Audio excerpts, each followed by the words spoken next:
রাহুল, তুই কি করছিস ওর সাথে? ও এবাড়ির বউ, এবাড়ির লক্ষ্মী, তুই ওর সাথে এরকম করিস না। আমি ওকে সবসময় আমার মেয়ের মতোই দেখি। ও বোধহয় নিজের ভুলটা বুঝতে পেরেছে। তুই ওকে ক্ষমা করে দে। মা, তুমি এখনো বুঝতে পারছো না? ও এখনো নাটক করে যাচ্ছে।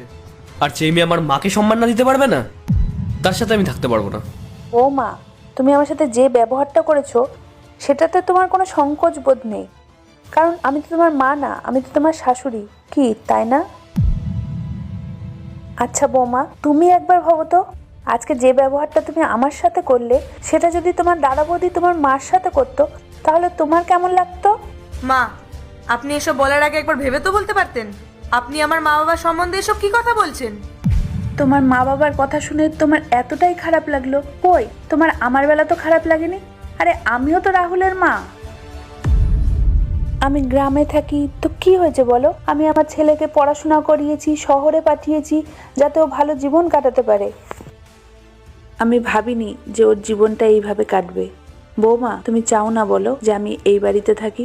আচ্ছা ঠিক আছে, আমি চলে যাচ্ছি। মা, আপনি কোথাও যাবেন না। আর পারলে আমাকে ক্ষমা করে দিন প্লিজ। আমারই ভুল। আমি টাকার লোভে পড়ে নিজের মনুষ্যত্ব বোধটা হারিয়ে ফেলেছিলাম। আমি কখনো বুঝতেই পারিনি যে আপনার ঠিক কতটা খারাপ লেগেছে। আপনি যখন আমার মা বাবাকে নিয়ে বললেন, তখন আমি বুঝতে পারলাম যে আমি এটা কোনো ভুল করিনি। আমি অনেক বড় পাপ করেছি। প্লিজ মা, পারলে আমাকে ক্ষমা করে দিন। বৌমা, তুমি কান্না করো না, তুমি তো আমার মেয়ের মতো। আচ্ছা ঠিক আছে, আমি কোথাও যাব না। দেখলে, তুমি আমার মায়ের সঙ্গে এত খারাপ ব্যবহার করা সত্ত্বেও মা এখনো তোমার হয়েই কথা বলছে। রাহুল, আমি মানছি আমি যে ভুলটা করেছি সেটার কোনো ক্ষমা হয় না।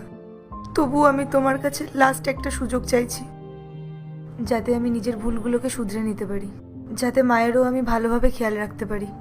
প্লিজ রাহুল, একটা চান্স দিয়ে দেখো আমাকে।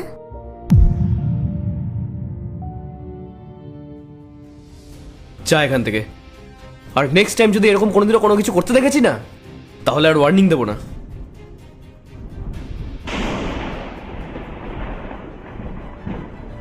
আর তুমিও যাও, মায়ের জন্য এক কাপ চা নিয়ে এসো।